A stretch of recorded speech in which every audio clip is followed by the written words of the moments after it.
क्या आप जानते हो भारत में ऐसे कई सारे किसान हैं जो पॉली हाउस फार्मिंग करके करोड़ों में पैसा कमा रहे हैं, पर वही दूसरी जगह आपको कुछ ऐसे भी किसान मिलेंगे जिन्होंने पॉली हाउस के चक्कर में अपना सब कुछ खो दिया। पॉली हाउस एग्रीकल्चर के लिए एक चमत्कार है, लेकिन तभी जब आप उसकी कॉन्सेप्ट को पूरी तरह से समझो। तो आज की इस वीडियो में मैं आपको पॉली हाउस से रिलेटेड सभी सवालों के जवाब देने वाला हूँ, पर उससे पहले वीडियो को लाइक और चैनल को सब्सक्राइब जरूर करना। खेती का सबसे बड़ा दुश्मन होता है मौसम, यानी कि बारिश, गर्मी, ठंडी, ओले और कीट। इन सब चीजों की कम ज्यादा होने की वजह से फसलें बर्बाद होती है। तो उन्हीं चीजों को कंट्रोल करने के लिए पॉली हाउस एक प्रोटेक्टेड एग्रीकल्चर सिस्टम की तरह काम करता है, जहां आप एक सुरक्षित ढांचे के अंदर अपनी फसलों को उगाते हो। मतलब आप पॉली हाउस के अंदर तापमान यानी कि नमी, हवा और सूरज की रोशनी तक को कंट्रोल कर सकते हो, जिसका फायदा यह होता है कि आपकी फसल जल्दी तैयार होती है और कोई भी कीट या रोग से आपकी फसल को सुरक्षितता मिलती है। पॉली हाउस का सबसे बड़ा फायदा यह है कि आप 1 एकड़ में 2 से 4 गुना ज्यादा प्रोडक्शन ले सकते हो, मतलब 4 गुना ज्यादा कमाई। और तो और आप पॉली हाउस में ऑफ सीजन सब्जियां उगाकर भी हाई प्रॉफिट कमा सकते हो। ऊपर से पॉली हाउस में ड्रिप इरिगेशन सिस्टम होने के कारण पानी की भी काफी बचत होती है। पॉली हाउस के कई सारे फायदे हैं,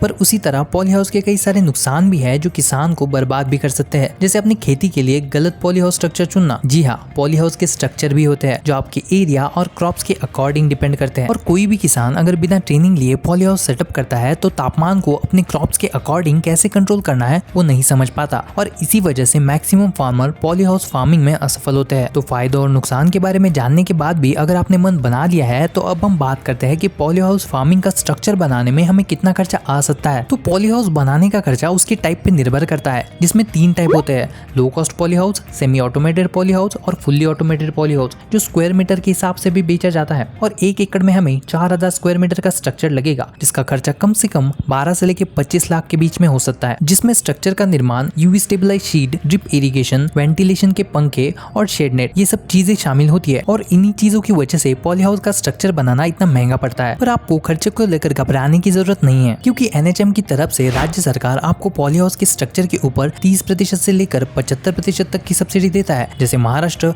गुजरात और कर्नाटक, इन राज्यों के किसानों के लिए 50% तक की सब्सिडी अवेलेबल है। और तो और SC ST इन कैटेगरी में आने वाले किसानों को 75% तक की सब्सिडी मिलती है। जिसके बारे में और जानकारी जानने के लिए आप अपने नजदीकी कृषि अधिकारी को संपर्क कीजिए। खर्चे की बात तो हो गई, लेकिन पॉली हाउस फार्मिंग करके किसान एवरेज कितना पैसा कमा सकता है? तो अगर कोई भी किसान 1 एकड़ में टमाटर, शिमला मिर्च या खीरे जैसी फसल उगाता है तो वो 6 से लेकर 10 लाख रुपए के बीच में कमा सकता है। और हाई वैल्यू क्रॉप्स जैसे स्ट्रॉबेरी, ब्लूबेरी, गुलाब, इस कैटेगरी की क्रॉप की वजह से किसान 15 से लेकर 25 लाख रुपए के बीच में कमा सकता है। वीडियो अच्छा लगा तो चैनल को सब्सक्राइब कीजिए, और वीडियो और ज्यादा अच्छा लगा तो हमारे चैनल फार्मर फ्रेंड को जरूर सब्सक्राइब कीजिए, क्योंकि हम इस चैनल पर फार्मिंग से रिलेटेड बहुत ही डिटेल वीडियोस लेके आते हैं। और अगर आपको कोई भी सवाल हो तो आप कमेंट्स में पूछ सकते हो।